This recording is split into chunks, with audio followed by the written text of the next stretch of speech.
Patel is one of the best cardiologists in our country who is known for his groundbreaking achievement in the field of cardiology.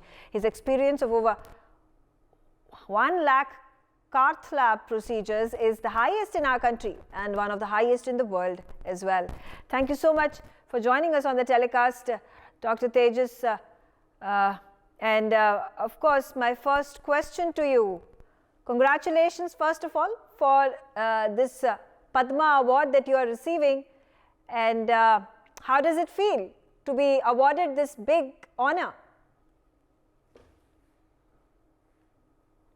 I feel very happy, I feel very satisfied, and there is tremendous sense of fulfillment. How did you receive this news? How did your family, your friends react to it? It is very happy atmosphere all around, because in this field, I am working since almost 32 years, and this is a dream of any professional to reach this destination. Unfortunately, there are very few who are able to reach. I am one of the chosen one and one of the lucky one to reach this, and the government has recognized my work. They have taken a note of my work, and they have rewarded me by giving this award. That's the reason why I am extremely thankful, and I express my heartfelt gratitude towards our Honorable Prime Minister Shri Narendra Bhai Modi and our Honorable Home Minister Shri Amit Bhai Shah for considering me worthy for this award. You are a pioneer in transradial angioplasty. Could you also tell our viewers about your journey and what is your work all about? Yeah, this journey actually started since 1990. I became interventional cardiologist since 91, and then I got myself trained in US and then subsequently in France for advanced technologies and techniques available at that point of time. And I came and started practicing in Institute of Cardiology, which is now a big place in the name of UN Mehta Institute. It was a very small place at that point of time, having 1-2 wards in civil hospital on the ground floor and 1 cath lab, ICU, and few patients we were able to keep. And in that small place, primitive place, we worked extremely hard to deliver some very, very good results, which were considered good, and we had a lot of research going on at that time, which was published in the top journals in US, and that is how I was recognized.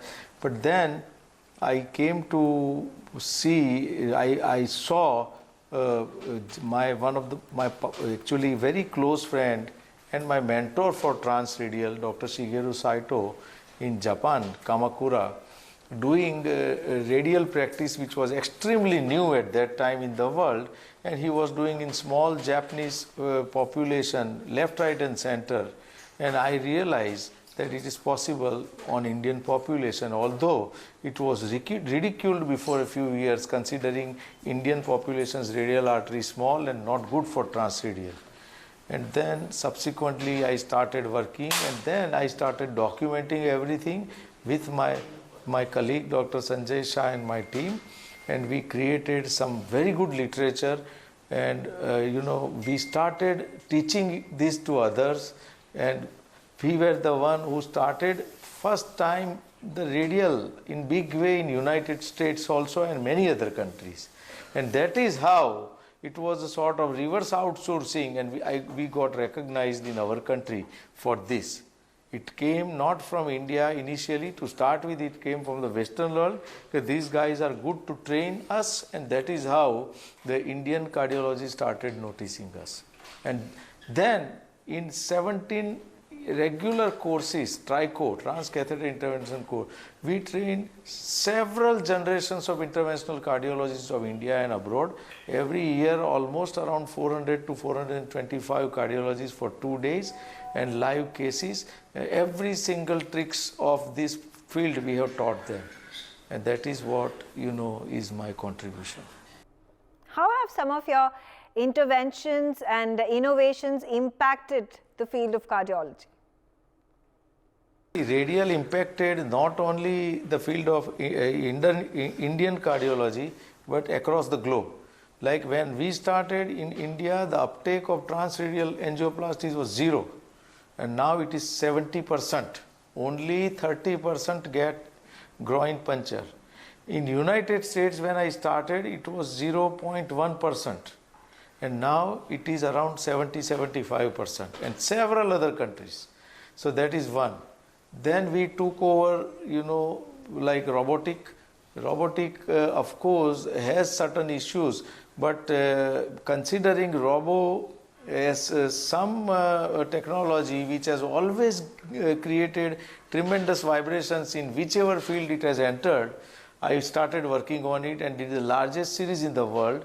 And my most important contribution in robo was distant telerobotic, sitting 30 miles away from my place, that is Apex Art Institute, from Akshardham, Gandhinagar, just by giving command through the joysticks, to the robo in the cath lab of Apex. We did 5 consecutive cases, and this is for the first time any first in human intervention was done in India ever. Like bypass surgery was first done was in US, like angioplasty was first in human case was done in Switzerland, valve first case was done in America, heart transplant first case was done in South Africa, so on and so forth. But then I brought honor and pride for my country by doing this. And at that point of time also, government, under the leadership of Prime Minister Narendra Bhai Modi, helped me a lot to get all the necessary permissions, which, were difficult to get to do this. You have also performed the world's first 5 telerobotic coronary interventions in 2018, which is a procedure that was pioneered by you. If you could tell us more about this. At this point of time, it is slightly in the doldrum because there are several companies coming up, and the roadmap, to decide the roadmap, they are confused. But I can dream and I can imagine that someday, sitting in any corner of the world, maybe on a hill station in Himalayas, or maybe in Alaska, or maybe in United States, not me or anybody will be able to do, intervention in the patient in the cath lab which is having the robo, because there will be a small bag, you simply keep it with you, open it up, screen, joysticks, and 5G connection, and you are ready to go ahead to do the case. But it may take time, but this concept has been floated by me and my team, consisting of Dr. Sanjay Shah and all of us. And for that, at least we will be remembered, and not only us, this country will be remembered for some very original contribution. How do you hope the field of medicine is going to evolve in the times to come? It's going to be, unbelievable. Every time we see something or other coming up new innovations, and the rate of development of new innovation has become very fast. The branch is changing very fast, and you have to be on toes to keep up with the pace.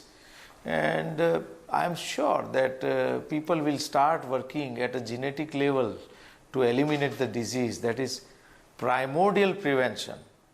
The child is in mother's womb, and if you find a problem genetically, you can fix.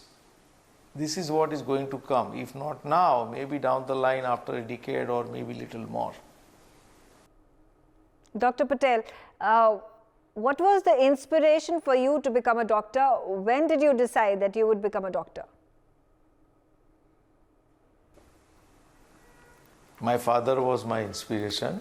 He was also a physician, and since childhood, this idea was incorporated in my mind that you have to be a doctor. And then in 1978, when I cleared my 10th exam, board exam, first qualified cardiologist started practicing in Gujarat with a DM cardiology degree. At that time, he told me that we must have this degree. At that time, only 10 or 12, or 15 seats were available across the country. And then I continuously pursued working on it. And, whatever you dream and whatever if you pursue your dream, consistently and religiously, honestly, with integrity, I am sure that you get the result. Thank you so much, Dr. Tejas Madhusudan Patel, for joining us on the telecast, sharing your story, and very, very big congratulations coming to you for this Padma Award. For more such videos, subscribe to the NewsX YouTube channel, hit the bell icon.